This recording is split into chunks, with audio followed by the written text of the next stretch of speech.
Hi everybody, it's Easy Outs with another video. Sorry it's been so long since my last video, but just been very busy. We've experienced a lot of growth.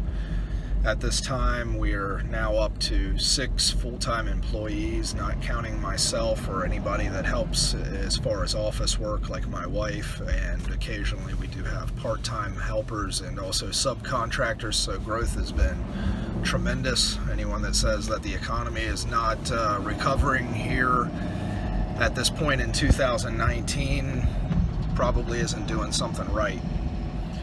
Anyways, what's been going on with us? Well, we've branched off into some other things. As far as concentrating, we're doing more landscaping now than junk removal. I do a significant amount of junk removal still, however I subcontract a lot of that out, except whenever we are slower. At this point, I still have the 2005 F-250 diesel.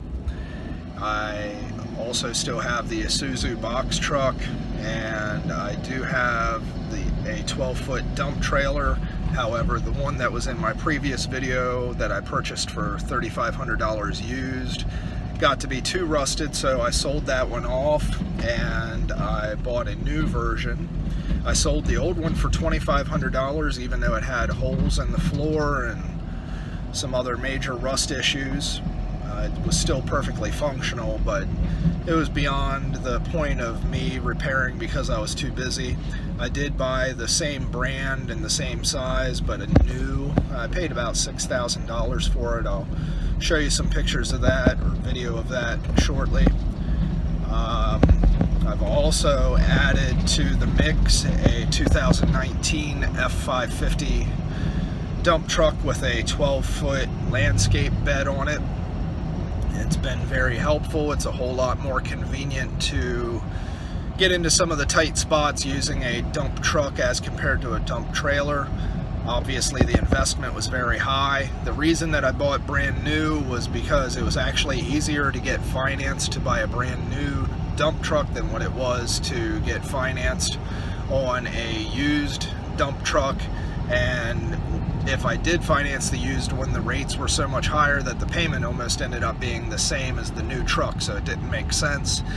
And the more affordable dump trucks that I looked at that I might have been able to buy with cash in the $20,000 and under price range were pretty much all beat to hell, and I didn't want to buy somebody else's problems. That seems to be a pretty widespread issue from most people I talk to as far as trying to buy used dump trucks.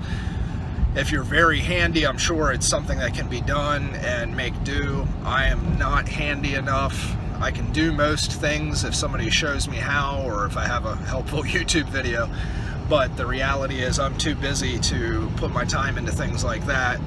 My time is more valuable being used, generating more business at this point. I have grown the business now to a point where I'm rarely doing the physical work myself. I do help with certain things, but for the most part, I am a boss now.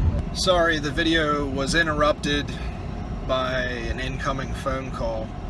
As I was saying, I spend most of my time doing boss-related work these days. And by that I mean that I'm generating business, I'm working on the advertising and doing the estimates. And once you start adding employees, after you get over the initial hump of being able to get out of the truck, which is a nightmare and deserves its own video, but after you get past that point, it's important to generate enough business to keep your employees busy enough that they have a full-time or even a job that has more than full-time hours, so that they will remain loyal to you. And you need to make sure that the work is profitable enough that you can pay them a decent wage too. Something that I found out with my growth was that without good employees, you cannot grow. And in order to keep good employees, you have to pay a reasonably decent wage. Maybe it's not quite as much as what you'd want to make, but it needs to be enough that the person working for you can at least strive to attempt to live in the area where you work. If that person can't even come close to sniffing the zip codes where you work, you're not paying them enough. I know some industries that's very difficult, but it's reality if you want good employees.